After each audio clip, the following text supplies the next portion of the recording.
Ayatollah Ali Khamenei বেঁচে নেই, তিনি যে মাসলা দিয়েছিলেন, ফতোয়া দিয়েছিলেন যে এটি হারাম, কারণ এটি মানব জীবন ধ্বংস করে।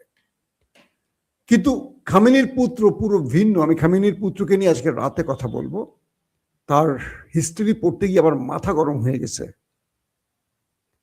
ইরানের দুজন ব্যক্তির নাম বলি, আব্বাস আরাকচি পররাষ্ট্রমন্ত্রী, আর যিনি এই সিকিউরিটি সেক্রেটারি আলী লারিজাদে।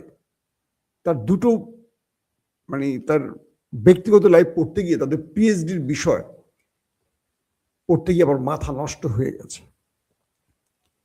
আলী লারিজাদে তিনি ব্রিটেনে, ইংল্যান্ডে পিএইচডি করেছেন। তার থিসিস পেপার প্রায় 250 থেকে 300 পৃষ্ঠার। কেন ইমাজিন যে এই লোকটা পড়াশোনার স্কিল এত স্ট্রং ছিল, এত মেধাবী ছিল, এত কি বলবো দুর্দান্ত। তারপরে পররাষ্ট্রমন্ত্রী আব্বাস আরাকচি, তার পিএইচডি, সেটাও তার পুরো প্রোফাইল আমি দেখলাম। আর বাংলাদেশের শিক্ষামন্ত্রী ঘোষণা দিয়েছে স্কুল কমিটির সভাপতিদের শিক্ষাগত যোগ্যতা লাগবে না।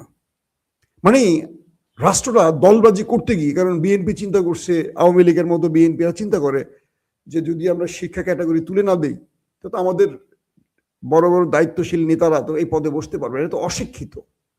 আফসোস লাগে শিক্ষামন্ত্রী এই কাজটি কিভাবে করলেন।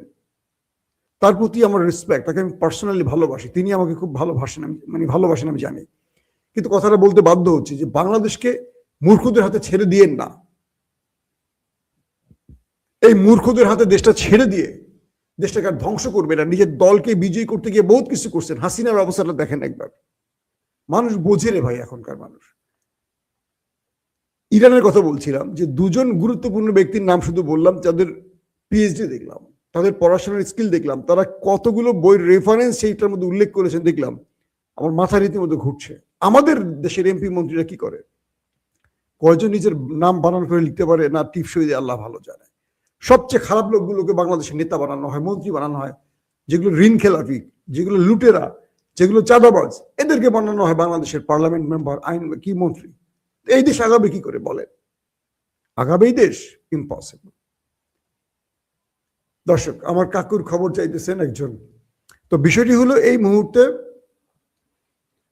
দখলদারদের ভেতরে যে খেলা শুরু করছে, সেই খেলার গতি অনেক